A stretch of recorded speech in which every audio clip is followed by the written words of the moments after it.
శ్రావణమాసం పురాణాల్లో అత్యంత పవిత్రమైన కాలం. ఈ మాసం శివారాధనకు అత్యంత శ్రేష్టం.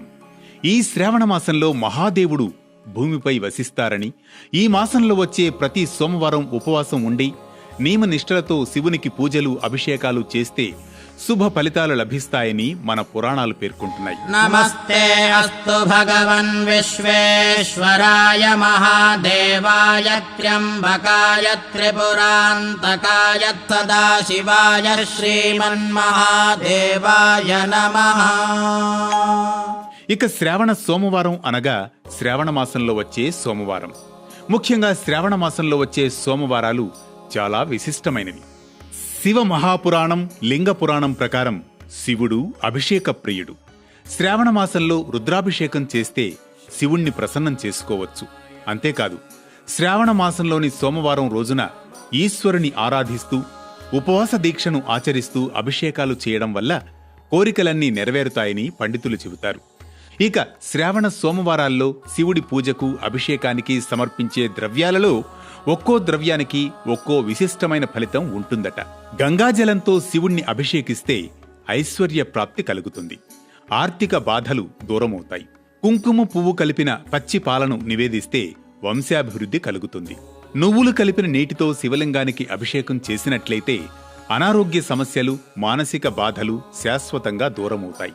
వైవాహిక జీవితంలో సమస్యలు ఉన్న దంపతులు శ్రావణ సోమవారం రోజున పంచామృతాలతో శివపార్వతులకు అభిషేకం చేస్తే అన్యోన్య దాంపత్యంతో వర్ధిల్లుతారట. ఓం నమః శివాయ, ఓం నమః శివాయ, ఓం నమః శివాయ, హర ఓం నమః శివాయ, ఓం నమః శివాయ, హర ఓం నమః శివాయ. తేనెతో అభిషేకం చేసి బిల్వ పత్రాలతో పూజిస్తే శీఘ్రంగా వివాహం జరుగుతుంది. వ్యాపారంలో కష్ట నష్టాలతో బాధపడేవారు, ఉద్యోగంలో స్థిరత్వం కోరుకునేవారు శ్రావణ సోమవారం రోజున చెరకు రసంతో శివలింగానికి అభిషేకం చేయడం ద్వారా లాభాలు, స్థిరత్వం లభిస్తుందని, ఆస్తి తగాదాలు, కోర్టు సమస్యలతో ఇబ్బంది పడేవారు శ్రావణ సోమవారం రోజున ఆవు నెయ్యితో శివలింగానికి అభిషేకం చేస్తే కోర్టు సమస్యల నుంచి గట్టెక్కడం జరుగుతుందని విశ్వాసం. శ్రావణ మాసంలో సోమవారం రోజున శివలింగానికి సెమీ ఆకులు నైవేద్యంగా సమర్పించాలి. ఇలా చేయడం వల్ల శనిగ్రహం నుంచి ఎదురయ్యే ప్రతికూల ప్రభావం నుంచి ఉపశమనం లభిస్తుంది. అయితే ఎవరైతే తమ జాతకంలో శని దోషంతో బాధపడుతూ ఉంటారో వారు మాత్రమే శివలింగానికి సెమీ ఆకులు సమర్పించాలి. వీటితో పాటు గోధుమలు సమర్పించడం వల్ల సంతాన సమస్యలు తొలగిపోతాయి.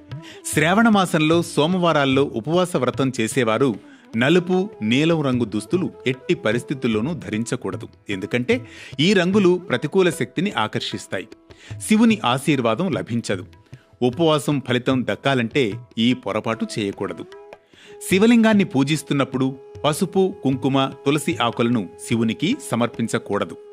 ఇవి శివపూజకు అశుభమైనవిగా పరిగణిస్తారు. ఈ పొరపాటు చేయకుండా జాగ్రత్త పడాలి. శివభక్తికి సమర్పితమైన దివ్యకాలం శ్రావణ సోమవారం. ప్రతి సోమవారం శివతత్వానికి మన హృదయాన్ని అర్పిద్దాం. భక్తి మార్గంతో ఓం నమఃశివాయ అంటూ శాంతిని, సద్బుద్ధిని పొందుదాం. వేటు న్యూస్తో ప్రతి ఉదయం ఓ ఆరాధన, పరమార్థంలోని ప్రతి వాక్యం ఓ ఆత్మస్పర్శ.